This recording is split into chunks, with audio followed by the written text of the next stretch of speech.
Welcome to Beyond Better, a podcast that explores a simple but profound idea.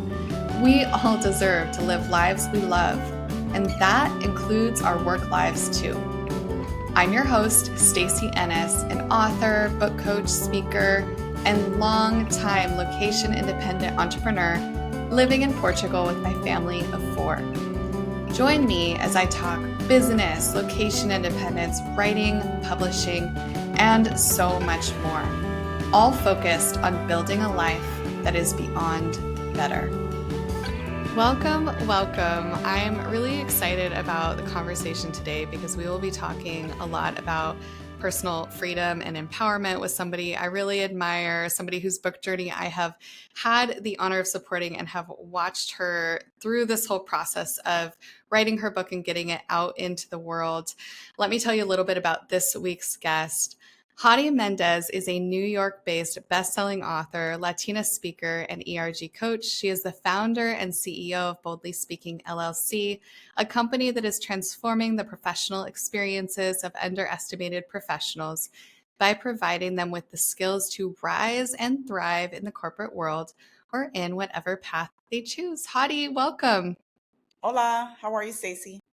I am good. I'm so excited to get to talk with you today. We've gotten to know each other really well through your book journey, but I haven't actually gotten to really dig into your personal story in a lot of detail just through conversation. So as I was prepping for our conversation today, I realized I was going to get to have a very different conversation with you than I've ever had. And Yes. I would love to start with your backstory. Can you tell our listeners a little bit about your backstory and what led you into the work that you do today?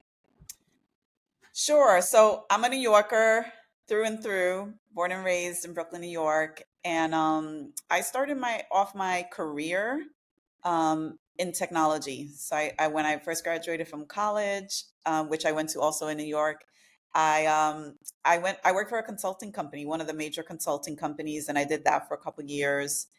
And eventually, and I was doing lots of customer facing work, which by the way, I love. That's like one of my favorite things. And I went on to work for a bunch of other companies, always pretty much at the intersection of technology and financial services. That's kind of my sweet spot. And yeah, lots of customer facing roles, which I loved. And about 20 years into my career, for a variety of reasons, which we may or may not get into today, I ended up leaving corporate and I went to go be a missioner or a volunteer in South America. And I would say that has a lot to do with like discovering my purpose and just like being brave enough to do something about it. Like once I was like clear on like what I was supposed to be doing in this world, I I took the bold step of moving to South America. I lived there for 2 years. I know you know about living in other places. And I lived in Cochabamba, which is the third largest city in Bolivia. And I was a volunteer there and I worked at a women's prison for the most part. I worked with incarcerated and formerly incarcerated women. And then I came back to New York after I left there and I worked at a school for 3 years as a community school director. And I worked in New York City in the South Bronx, which your listeners may or may not know is the poorest congressional district in the United States. So a community that had a lot of need. And that really reminded me of the community where I grew up in. And I just loved the work, but I was very broke and I was very like overworked in that job. And so I ended up deciding to go back to tech. And I went back to tech and I was in tech for probably about 4 years before getting laid off in the beginning of 2023. And my last corporate role was head of equality at a major tech company. And so after I lost my job, I was looking for work. And then I was like, I think I'm going to like just start my company to like make a little money as because the market wasn't great and still isn't great 2 years later. But I said, let me just start the business because that was the kind of kick in the butt that I needed. I had been wanting to start a business for some time. And that was just the impetus that really got me to start it, to officially launch it. And I've been doing that ever since. So now, as you said, I'm working with professionals in the workplace. I do this through coaching, and you mentioned ERGs. ERGs are employee resource groups. So I work with employee resource group leaders. I coach them, I may end up being an advisor to like a HR team. I do workshops, speaking engagements, boot camps, content creation, you name it. And now I'm writing a book. And I'm writing a book for women like me, which is, I think I've always had a special place in my heart for the underestimated community and people that are marginalized, but in particular for other women of color, that's my sweet spot. And so I'm writing a book for that particular segment of the population.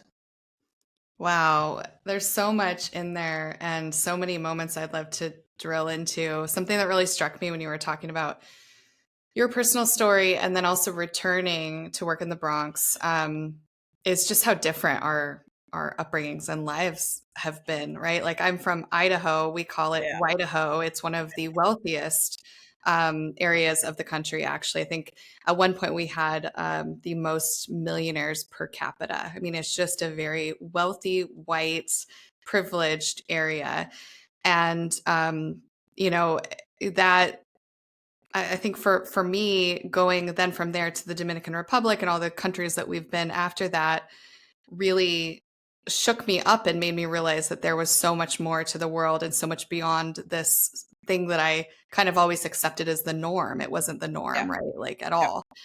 I would love to know for you, I was motivated by this, idea of going somewhere new and having an adventure. It taught me so much, but I wasn't expecting that when I started living abroad.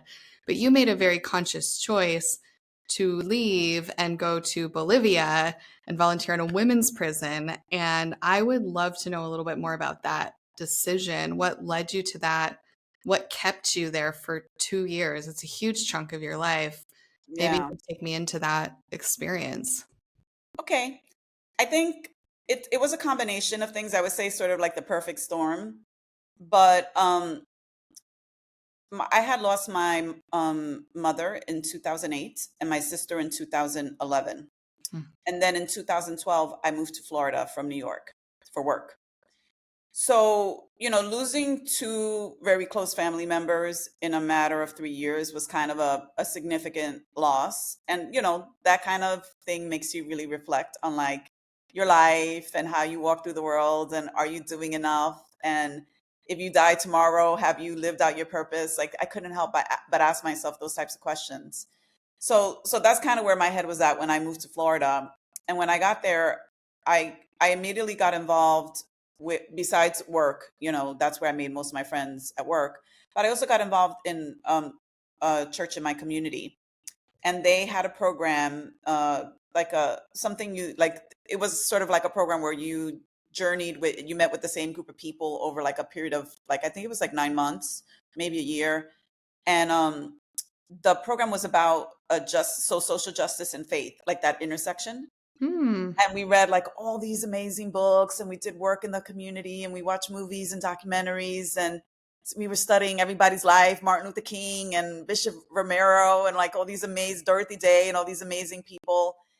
And I was like, I, I felt very called. I was like, whoa, I think I'm supposed to be doing something bigger than I'm doing. Like I was just working at a bank. I'm like, I think I need to go do something bigger.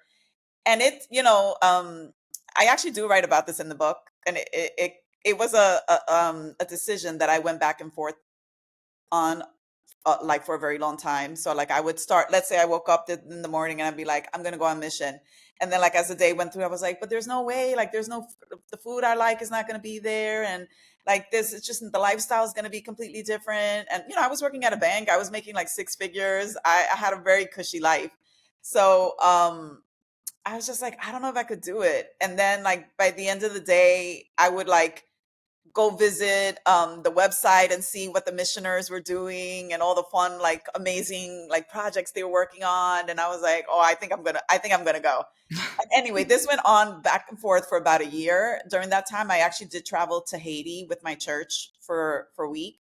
And I also traveled to El Salvador for like probably like another week. And I would say those were both like really helpful to like, so I wasn't just like romanticizing it, but it helped me to see like on the ground, this is what it's going to be, Hadi. Like, are you really ready for this? And a lot of people were like, I don't think you are ready for it. But I was just fine. I mean, I got sick to my stomach and lots of other stuff happened when I was there, but ultimately I was just fine. And it ended up being a really powerful experience and transformational experience for me. Hmm. It's interesting. I think obviously I have not done what you've done where you go and actually volunteer in a place like that. I think it just sounds like such a meaningful experience. Um, and even in the experiences I've had, I've been kind of amazed at how quickly I adapt to a completely new way of life. You know, you Yep. think, oh, I'm used to all these things, like you said, the food, the luxuries actually of living in America, even here in Portugal. It's cold in our house. We don't have central heating. We don't have a lot of the things, but you get really used to it. It just Yep. becomes normal.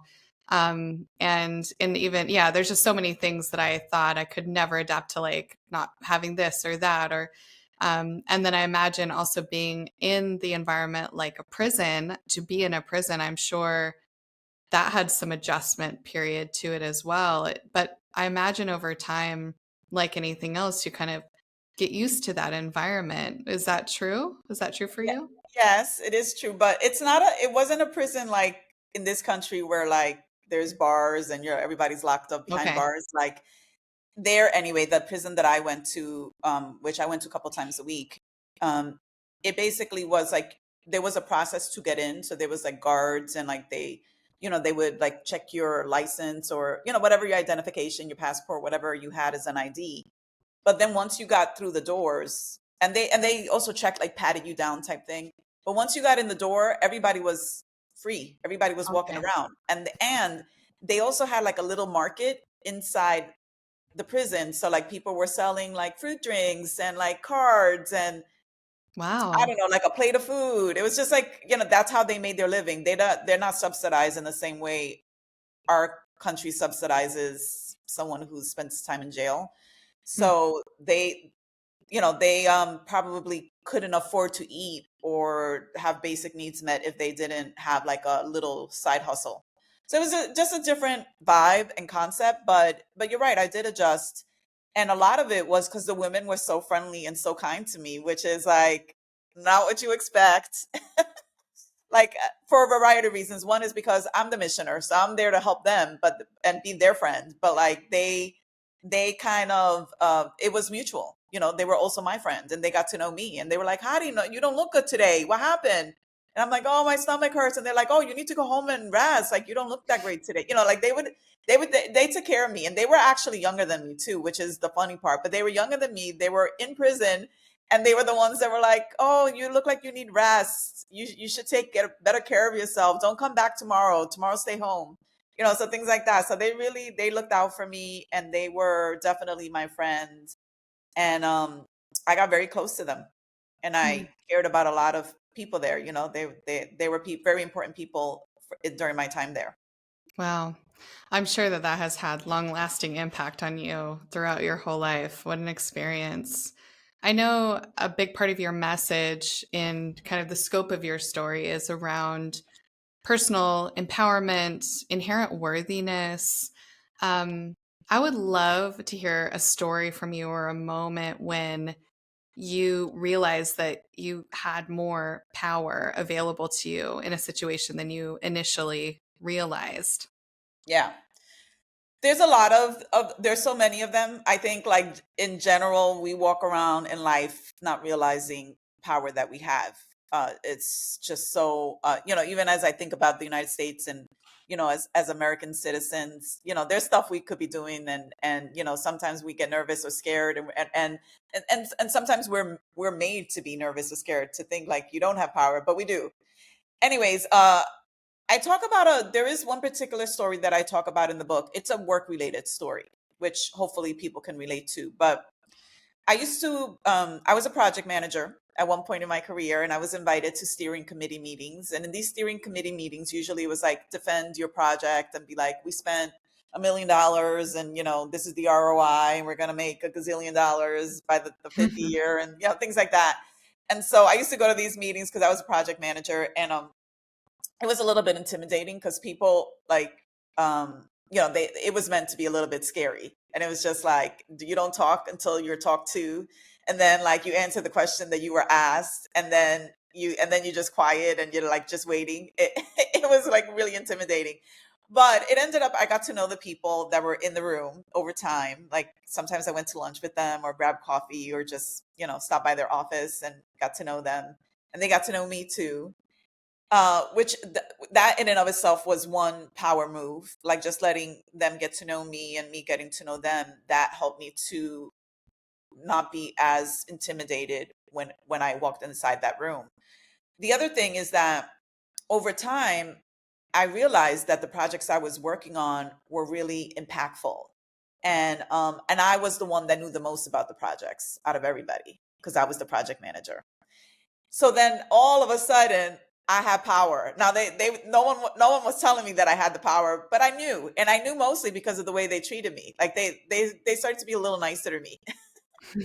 And anyways, it was such a powerful lesson for me to see how, I walked in there feeling so nervous and scared when I first started going to those meetings, and how over time I just, the people were more accessible to me. I was a little bit more, I had that power because I was the subject matter expert. I was, making, sometimes generating revenue for the company. And so I had a little bit of power even when I first walked in the door the first day. But over time I got even more power. And once I realized it, because sometimes you don't even realize it. Sometimes you're so conditioned to like walking into the room and being scared that you're like, you just continue to do that even though things have changed. And once I realized and I noticed the shift, I walked in there just in a different way. And it was really, for me, it built a lot of confidence in me to, for as that transformation happened. I eventually would walk in and be like, hey, what's up? And just like chit chat with people. And it was like, that's not allowed. And it's like, sure, it's allowed. It's fine. I could chit chat with people in here. And anyway, it was a powerful, just like, I guess, case study on watching how, you have more power than you think. And it's great when you are able to step into it, for sure.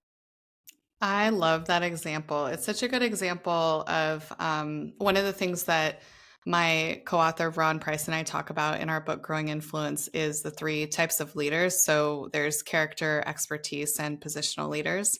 And a lot of times we assume that the leaders are the ones that are in the position of power. But you Yes. were leading from an area of expertise, right? There, Yes. people followed you because of what you knew, but also I think also character, right? Like you Yep. demonstrated over time who you are.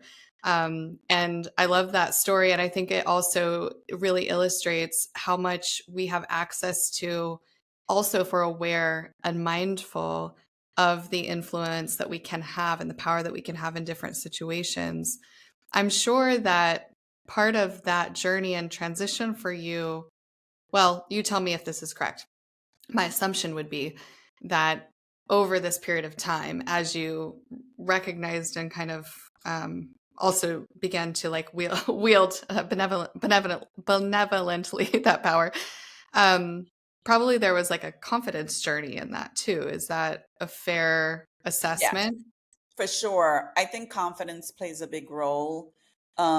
Just getting comfortable with, knowing your stuff, contributing in a meaningful way to conversations, understanding like nuances of how people communicate, or like, I mentioned the word ERG when we started the employee resource groups. Like people use like ROI, or like different things in a conversation, and just be making sure that you are following the conversation and you can contribute in a meaningful way. I talk about how in the early stages of my career, I would be summoned to a meeting and I always felt like I was on the defensive. It was always like I had to justify something, Mm. justify spending or justify a decision or whatever the case might be. And over time, it got to the point that I would show up in meetings with an objective. I also had an objective, even though someone else had called the meeting. That doesn't mean you can't show up with your own goals. And maybe my goal is just that I wanted my idea to be heard. Mhm. That's fine. Or maybe I wanted to better understand a problem we were trying to solve, whatever the case might be. But that took confidence to get to that point where I was like, my voice matters. What I have to contribute matters. I may look at things differently, but that's not always bad. That's not necessarily a bad thing. Like I would get down on myself and say, why didn't I see it that way? And it's like, I don't know, because you just see it a different way. But the way you see it, there's some validity and there's value there too. And you need to have the confidence to say, I don't know if we're looking at this the right way. Or, something that occurred to me was this, and we haven't talked about that yet. Or, whatever the case might be. And I think as a woman, as a Latina, as a woman of color, sometimes being the only in a space really puts us at a disadvantage because we just feel like, oh, I'm just seeing this so differently, or I don't know what, I'm not following a conversation, or I just don't know what people are talking about. Or maybe I tried to say something last time and people kind of poo-pooed me or shut me down. So I don't know that I want to like put my hand in the fire again and get burned again. So there's a lot going on. I feel like a lot of underestimated people do feel like a fish out of water when they first enter some spaces, and there's probably not a lot of awareness that that is the case. So, and we kind of have to like solve for that behind the scenes. So it's just like, you're in the meeting, what more do you want? It's like, well, I want to be included, and I want my opinion to be valued, and I want to be validated in the things that I say, and I want you to ask me my opinion and all those things. But it's just like, it's just not enough to be in the room. Like, we really want to be fully present and participating, and sometimes that's gonna have to come from us. We're gonna have to position ourselves that way. Mhm. These are such, I think, tangible stories that you're sharing. I'm sure that there are many people listening to this that are like, I have had that exact situation in, different context. If somebody's listening to this and they're really feeling seen and heard by what you're saying, and they are in, an underestimated group, as you put it, what are some strategies or tools that you often offer in your workshops to your clients that can help them move into that place of feeling a sense of personal power, of confidence in these day-to-day situations? Well, this is the book. I'm going to tell you everything that's in the book, or at least I'll tell you some of the stuff. I think a lot of it is like trusting yourself is a big one. Like, just, I think we're not always raised, and there's a saying in Spanish, calladita te ves más bonita, like be quiet, you look prettier when you're quiet. So what does that tell young Latinas? It's like, no one asked you, when I want to know your opinion, I'll ask you. And so imagine that that's the belief you're walking into. So you don't trust yourself if you're like, I want to say something, but maybe people don't want to hear it, or maybe it's wrong, or maybe it goes in direct opposition to somebody who's more senior to me, and how is that going to come off? So there's a lot of like, so I think trusting yourself is important, and I think also being very self-aware. So like knowing what your values are, knowing what your purpose is, and like stepping into that.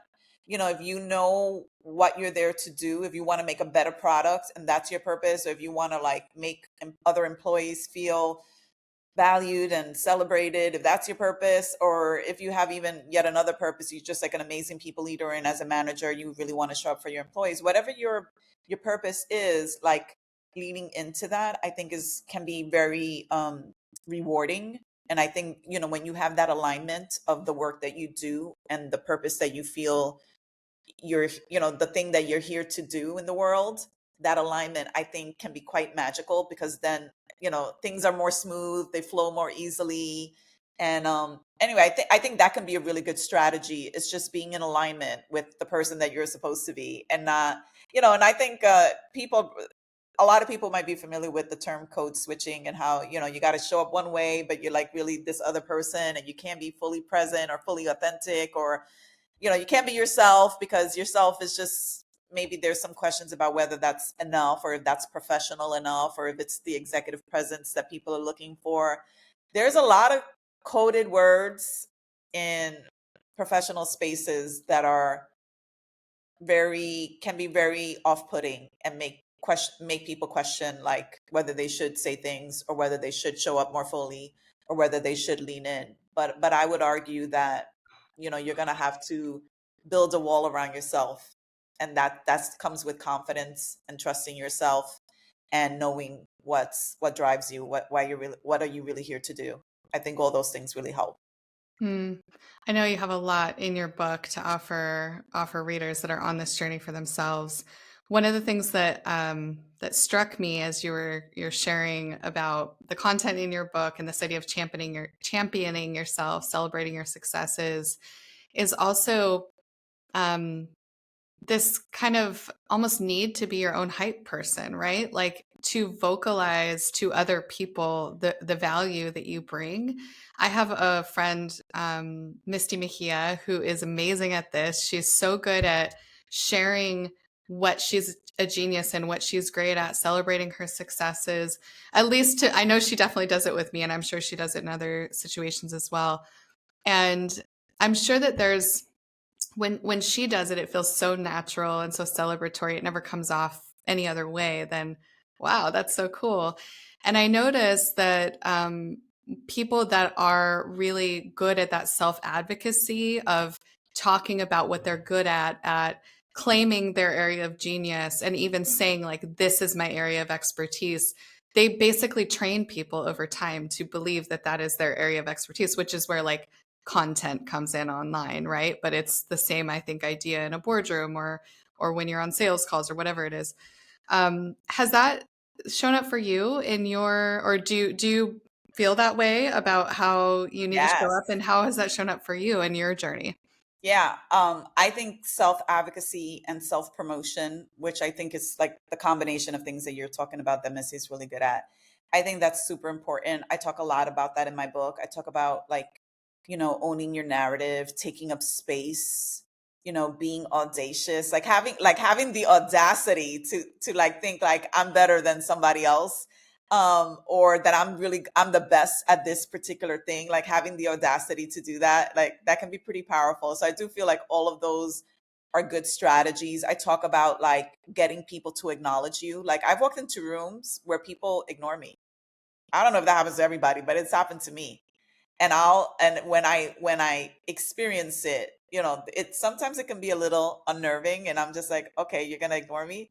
All right, so and I'll be like, oh, hello, it's good to see you again, or hey, it's nice to meet you, I'm Hady. Like, just forcing people to acknowledge you can be quite powerful. Depends on the setting, right? And depends why they were ignoring you. Maybe somebody was looking at something on their phone. That, there's reasons. But I think I think a lot of that, can be a lot of these strategies can be quite powerful. I learned a lot about self promotion, taking a course called I Am Remarkable. I don't know if you ever heard it. No. It's a Google course, and I worked at a company where they offered it, and basically they teach you all the reasons why this it's necessary for you to self promote. So things like women don't like women that men don't like women that self promote, and women don't like women that self promote. But nevertheless, like everybody's self promoting, and so you still got to like get in there anyway and do the thing because that's what your peers are doing. That's what everyone's doing. So even though you might think like, yeah, I'm a great project manager, or I'm a great salesperson, or I'm a great entrepreneur, or a great whatever the thing is that you love to do. You might be great, but if your peers are constantly telling other people about how great they are, there's like a perception or a feeling that maybe you aren't as great if you're not talking about it too. So that's the rationale for doing it. And then it's just a matter of building the muscle. And there's a lot of like reasons why people don't do it. So we learned that in the class too. Sometimes it's cultural, it's Hmm. frowned upon. It's not a good look,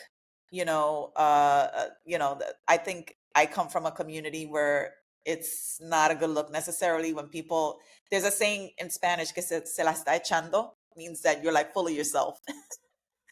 And it's not a good look, but it's a balance. So you could still like self promote and talk about the things you're doing great with, in a humble, you can still do it in a somewhat of a humble way. It's a balance, and it's a muscle that you have to learn how to flex. And this I Am Remarkable course basically goes through all the data, and then it goes through all these strategies to teach you how to do it and what it looks like, and then you get to practice. And the class does a really nice job of reminding you that even in the most simple things you can be remarkable. So it could be like, I'm remarkable because I survived breast cancer, or I am remarkable because I'm a mom to two baby boys that are, joyful and happy. And like, so you don't have to be extraordinary. You, but there's things that you can be proud of, and there's reasons that all of us are remarkable in the things we do every day. And so that's what the course teaches you. And then, there's like some accountability at the end. Usually people get together and they have like either like a thread or like a email thread or like a chat thing, and they're like, there's even like a LinkedIn group, an I Am Remarkable LinkedIn group, where people like practice in there as well. But the idea is to hold each other accountable. And then I think once you get good at it, then you don't need to kind of practice it in that particular way, but then you just start talking about the things you're doing. And I agree with you that it feels weird, especially if you've not done it for if you've had reasons not to do it, or if culturally, or maybe you're like more introverted or whatever. Like, I'm not, I feel like I have a harder time saying it out loud, but I don't mind writing it. And there's probably other people that feel that way too. And then there's probably other people that like don't want to write it and they just want to talk about it. And like, there's room for everybody under the sun. But it is a good skill to have, along with things like taking up space, and that sometimes is literal space and figurative space. And then just owning your narrative and not allowing people to dictate who you are. You know yourself best, so you get to tell the world how you are. And I found that one was one of the biggest ones for me, because I had a lot of people telling me who I was at work and in some other professional spaces, and I'm like, I don't know, but I don't think that is me. And then eventually I was like, this is me. I like had an opportunity to reflect, and then I chose that I was like, this is what I'm going to communicate to other people before people tell me. I'm going to let them know who I am. And that's, there's nothing more empowering than being able to own your narrative. Hmm. I love the just kind of like ownership of these spaces. That's the vibe that I get from how you describe this.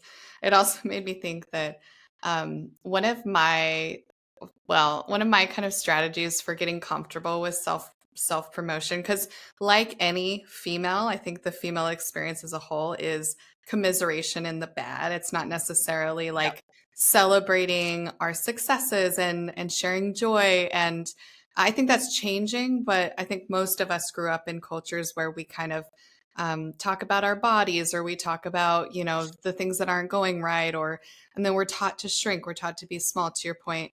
Um, one of the things that I've been doing with my daughter, and it's joking, but I kind of go a little on the other direction of, I'll say like, how does it feel to have the coolest mom in the whole school? Like I'll say these things to her, and we both know I'm being silly, but actually it's really helpful for me to just practice like not being humble. And even if I'm being silly about it's a nice practice for me. And then I think also like home and friends is where you can safely practice some of these things. So talking about what you're good at, celebrating with your friends, your partner, your parents, whoever, your siblings, and sharing that joy and sharing those successes. I think those are safe places that you can begin to build, even just like how to say things that you're proud of, how to use that language, and know, hopefully, if you are in a safe environment with good people, that it will be met with a joyful,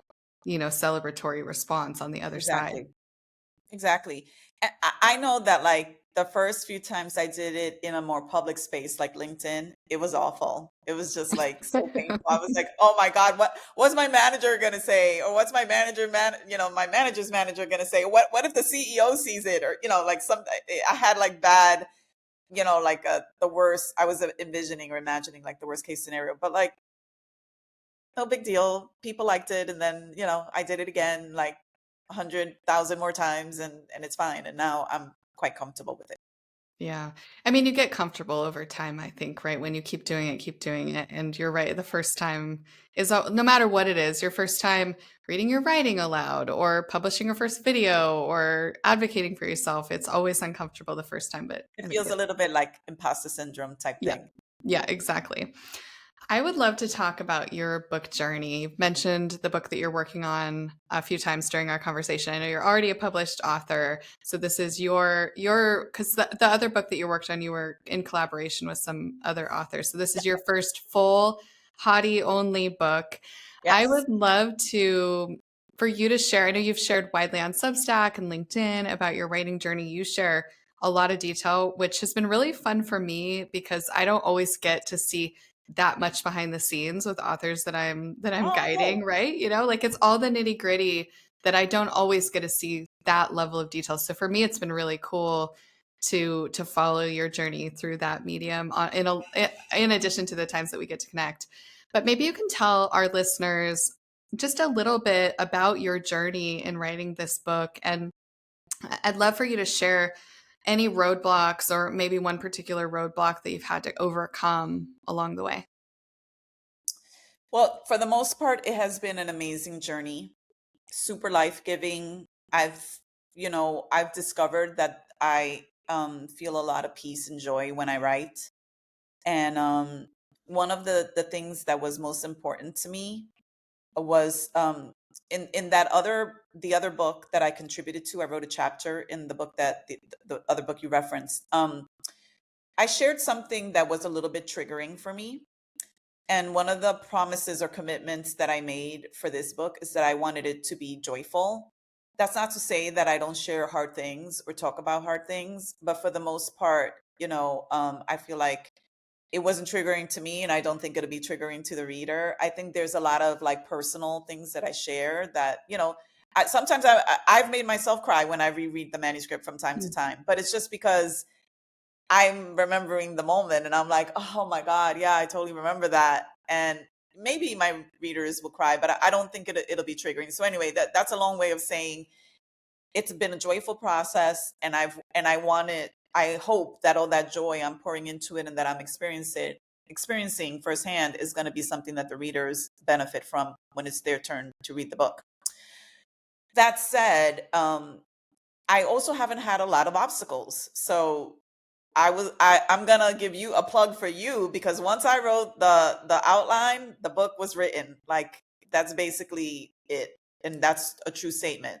The outline was what I needed to get the book written. And, yes, with the editor, we've done, some edits here and there and made it better, but the book was written once the outline was done. So I will give a lot of credit and kudos to you for that process, because it worked perfectly. Also, I would say even before the outline was done, or maybe even while the outline was done, because that was around, I think, November. And when we got to the outline part, it coincidentally was around the same time of the election. Mm-hmm. And I would say if I had a hard time, I think you might recall this time in my journey, it was then, because it was right after the election where I was like, what is the point of writing this book? Like, the world is about to, like, who knows what's going to happen in the next few years? Like, is this book important, or is this book important enough to focus on when there's sort of bigger fish to fry, so to speak? And I think, so that was, I think, my hardest moment. And you played a big role, Stacey, again, in just affirming that it's like, no, like, maybe this is your way of responding to what's happening to the world. And maybe now more than ever, people do need to hear the perspective of someone that's, not a mainstream person, but someone whose experience is a little bit different. And maybe people like me need to continue to see themselves in the stories and the books that they're reading.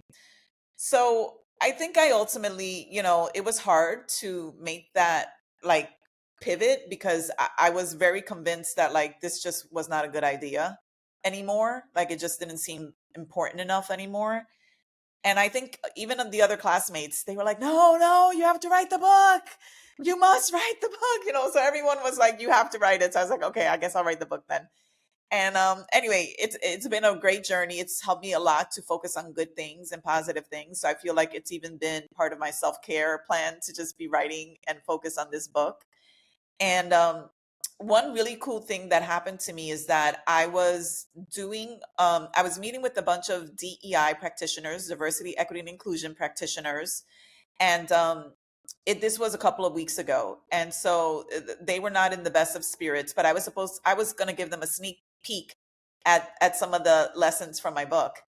And it just kind of felt like a little bit not meeting the moment. So my conversation partner and I were like, how can we still talk about the book, but meet the moment and meet people where they are and make sure that, it's a good fruit. And it was like 90 minutes. So it's like, we had to get creative. Anyways, I'm happy to say and proud to say that I was still able to draw a lot from the lessons that I share in the book for that conversation. And it wasn't like a stretch. It wasn't like, oh, I'm gonna like, I gotta like massage it 10 times over and then it applies. It was like, no, like that thing that I talked about is still super relevant even for this moment with this community of people.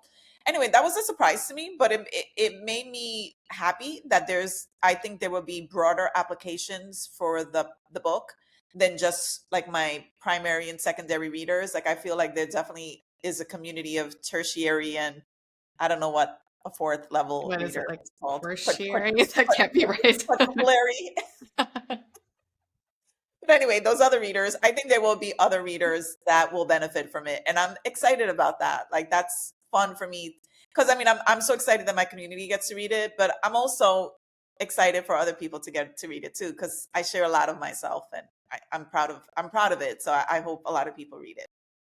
It's nice that you got to have that experience with the content of the book in the real world and kind of like have that little test to Yes. see the value that it brings even outside of your intended audience. Yes. One of the things that you have done extraordinarily well, and I think you are a model to other aspiring authors, is you have maintained really strong momentum throughout this whole process. I know you mentioned this period with the election, normal, right? To have something that huge set you back a little, kind of like you're kind of like in a tailspin for a little bit until you right yourself and continue forward. But overall, you have been really steady. You have kept great energy. And you've also moved pretty fast with some of the like later pieces of selecting your publisher, your editor, your publisher, and kind of moving that forward. I'd love to know what you can offer other aspiring authors from how you've approached this project from a kind of an energy, momentum, movement perspective, because it's very different than how a lot of other authors approach it. There's kind of a little bit more of a slower, kind of stretchier approach, but you've gone all in and you have like knocked it out, but you've done it with such care and presence along the way. It's not like you rushed anything. Momentum is just the word that I think fits. So, can you talk a little bit about that in your journey? Yes. Well, one is, I guess the first thing I'll say is that once the I wrote the book, like I'm like I really want to see it out in the world. So just I think general enthusiasm has been a lot of the driving force that like I want to get it out as soon as possible, but obviously I want it to be a really good product. So I have to go through all the traditional things like, the editing and by the way, I'm starting copy editing today, which means I'm done with content editing. And I want to give a shout out to Sandy, my content editor, who was such a great partner. I really enjoyed working with her. She made the process really fun. But I would say that I definitely leverage my network. So, like, I know so many other Latina authors that are coming through the process right now. And I was just like, who'd you use? Who'd you use? Like, what you do? So I was like, let me just ask, they're there and I have access to them. And I know a lot of them they didn't necessarily have access to other people. And they're like, well, I would have done it different, but like, this is what I ended up doing. And so I'm kind of learning from their experiences. So I feel like I'm leaning in to other authors. I'm excited about the work and I want to get it out there. And I want it to like be part of what I offer as part of like my business as a business owner. I want the book to be in the world and part of my offering. And then I would say the other thing is that I know about myself that I am a fast writer. I knew that about myself going into it. But I also was very disciplined. So I literally set aside 9 to 12, Monday through Thursday for like 5 months. So I think when I booked the course, I just did it till like the end of the course. And I just, and I kept it. So like, and I'm lucky because a lot of people don't like morning meetings. So even though I'm a morning person and the morning is a great time for me to write, most people don't want to meet with me at 9:30 or 10. So it's fine. So I would work in the morning and then I'd break for lunch and then I would take the meetings in the afternoon and that was that. And I got used to it and I was very disciplined. I would say that, that's a characteristic of mine is that I'm very disciplined. So it's just like it was on the calendar. I respect what's on the calendar. And like when you go to schedule a meeting with me on Calendly, you can book a meeting with me in the morning. Like, it's just that the time isn't there. So like nobody can book a meeting. And so that part becomes pretty easy.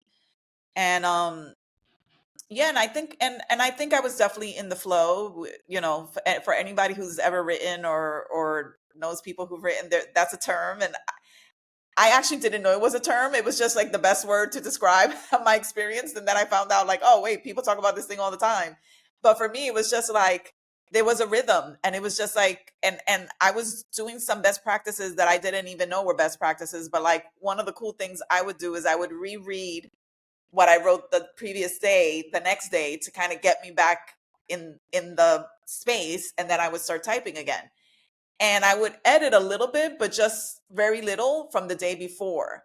And so, but I didn't, I also followed your recommendation, which was don't keep going back to the first chapter. You just keep writing. So like, I basically was like, I wrote chapter one, and then the next day I would look at chapter one and write chapter two. Then the next day I would, reread chapter two and write chapter three. And so, I just kind of did as I was told. So I'm a good rule follower, and I did as I was told, and that was game changing. Like, it just really was very helpful because it allowed me to make progress and still like kind of make a little bit of edits, because you always want to do a little tweaking, but like don't overdo it. And yeah, and then I was able to use the same discipline, those same strategies, even when I was working with the editor. And she's like, you got to like add more to this because that transition feels weird, or it feels like it's missing something, or you need to explain to the reader why when you did that it worked. And I was like, when I first saw it, I was like, oh my God, how am I going to do that? And then I just said, okay, what did you do before? Just do the same thing, reread leading up to it, and then you're back in it, and then you write, and that's it. The end. That's how you do it. And that's what worked for me. Mm. So maybe I got lucky. I feel like maybe there's some part of this that feels like I was like in the right place at the right time, and maybe like just not wanting to connect with the real world a little bit, like hiding in the book. Maybe that's also been really helpful, like indirectly. But I just feel like I got into a very good rhythm, and I was very fortunate. And then people told me about their people, and I met people, and I'm like, great. Like, I also I don't like stretching out decision making processes. That's not me. So I'm like, yes, this person seems perfectly qualified and is seems like a kind person, and the vibe is good. That she passed the vibe check, or they passed the vibe check. Let's go. By the way, my team is all women. So that is something that I want to share with the world. My team is all women. And at least more than half of them are Latina, which I'm also like so excited about. So anyway, yeah, I feel like a lot of it was just good momentum followed by more good momentum. Like, it just kind of like a little ball kept rolling down the hill, and things kind of got picked up in there. And then I feel like I did connect with some really amazing people. And anyway, I just feel really lucky and blessed. It's been a very, very, very positive experience so far. And I hope I'll get to say that all the way till the end. Yeah, it's been so cool to see all of the momentum I mentioned, and to your point, all of the structure that you gave yourself, and the discipline and the follow through, and then retaining that space for yourself as you continued through the editing. That's so important that you did everything that you needed to do to create the right conditions to achieve that flow state, to follow through and to get this done. And then you also reminded me, I think when we first met, you were like, essentially the whole purpose of this call is a vibe check. I think when you and I first met, I was Yeah, like, because I like her. This you is were good. referred to me by Gigi, and Gigi's like, she's amazing. So I'm like, okay, she's amazing. So I just need to know, can I work with her, because I already know she's amazing, and that's good. Like, trust your friends, like, because I know I love Gigi, so it's like I love Gigi, Gigi loves Stacy. Therefore, I probably am gonna love Stacy. So, but let me just make sure. And yeah, I do feel like that helped me a lot. Those were a lot of great shortcuts, just taking tips from other people. Yeah, I love it. Okay, my last question for you. This is my new standard podcast question is, if you could recommend one book to listeners, so it's one that's really profoundly impacted your life, what would it be? Okay, I'm gonna try not to cry when I say this. It's not like a sad thing, but it isn't a little bit of an emotional thing. The book is 1000% The Memo by Minda Harts. And the reason it's that book is because it was the first time that I saw myself in a book that was like a professional, like a book about the professional journey of women of color. And I was like, oh my gosh, she's saying, like, she's telling the world how our experience is. Like that really does happen to us. And I feel like up until that moment, I don't think there were a lot of people brave enough to say it or call it out, or sometimes you really feel like it's only happening to you. So like to put it out there and say, this is something that happens to us. And it's like, yes, that happened to me too. And I really, really hope, my hope is that when people read my book, they're going to say the same thing, in that, and by the same thing, I mean, that happened to me too. Like, yeah, I know exactly what you're talking about because that happened to me. Because I feel like there's such a, that is such a feeling of comfort to know that you're not the only one to go through an experience. And when I read Minda's book, like chapter after chapter was like, oh my God, that happened to me. Like, I can't believe it happened to her too. And come to find out it happens to so many of us, but that was like almost that was a very eye-opening experience for me, because it was the first time I saw myself as a professional woman of color in a book, and in such a transparent way, that it was like an honest way. Like, it wasn't just like, oh, sometimes we have to code switch. It's like, no, girl, there's a lot more to it than that. And this is real talk. We're going to tell you how it is. And it just was so, like, I never felt seen in that way before. I never felt seen in that way before. That's so beautiful. And I think it's just such a great example of why it's so important to share our stories. There are people out there that need your book. And Yeah. I believe strongly that this will be a moment for somebody just like that book was for you. Hady, thank you so much for joining me. I'd love for you to tell our listeners where they can follow your work, reach out to you, and learn more about you and your book. Of course. So, I would say I abandoned a bunch of social media lately, so it's slim pickings what's left. But I'm definitely on LinkedIn, and I'm very active on LinkedIn. So you can definitely find me there. You can message me there. We can set up time to talk there if you want to talk. So LinkedIn is great. And then I would say the other really cool place that I spend time on these days, and we mentioned it during already, is Substack. So I started my Substack in January, and it actually was in Stacy's class. Someone came in, a marketing person, and said, "You should all have a Substack right now." And I was like, "Okay." And I started the Substack, and I I think was that crazy. day, didn't Yeah, you? that Like day I that think it day? was. Yeah. It might have been that day, because I was like, "Oh, I didn't know I should be doing this. I better go do it." And then I committed to posting twice a week, which I've since discovered is quite ambitious, but I do like writing. That's the upside. And it's fine. I don't give myself a lot of pressure that it has to be like this amazing, like, literary, thing. It's just me sharing information, and it's very, very basic, very accessible. Stacy and I call my writing accessible, and I would say, like, it's definitely accessible in the Substack as well. So I'm Hady Unfiltered. That's where you'll find me. Hady Unfiltered is the name of my Substack. And I said something the other day, and I just want to keep it. I want to put it out there because I think it's really important, maybe for other people that are thinking about writing, and in terms of what you said before about, like, being like representing our communities in the stories that we tell. But I wrote something on Substack that it's like my quote now, and it's like, it's not so much that I'm a great writer, it's that I have something to say. And I feel like that is, it's like so basic, but it's also so true. And I would say, you don't have to be a great writer to be on Substack. You don't have to be a great writer to even write a book. But if you have something unique, a unique experience, or something that you want to tell the world that you feel is really important, I think that's a good reason to write. And the editors and coaches like Stacey can help you with getting the writing to the right level. But if you have something to say, I think that's the most important thing. I love that, Hadi. And then also, like, who's to say what great writing is? Because I think that great writing is writing that connects with readers and helps them feel seen. And that, to me, that is like what great writing is. And a lot of times we set our standards for writing based on actually like a small group of people's decision on what great writing is. So Yeah. I think, especially also when we are telling a wide variety of stories from a wide variety of backgrounds, that also necessitates showing up differently on the page, which may fall outside of like the literary community's you Yeah. know, idea of great writing. So, but I love that message of the story, and really ultimately that's what matters. So Yep. thank you, Hadi, for joining me today. It's been so fun. I loved getting to spend extra time with you.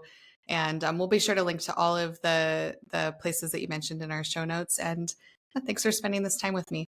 Okay. Thanks, Stacy. And thank Audience. And thank you to Rita Dominguez, as always, for her production of this podcast. She is truly the reason that it happens at all. I just record, she does everything else, and I am very, very grateful. If you're still listening, if this episode impacted you, would you share it with a friend? I'm sure that there is somebody out there that would really benefit from this conversation with Hadi. And then, as always, as I do every week, I will ask for your time to rate and review this podcast. It makes a huge, huge difference in my ability to reach more listeners with the message of living a life that is not just better, but beyond better. And I will be back with you before you know it.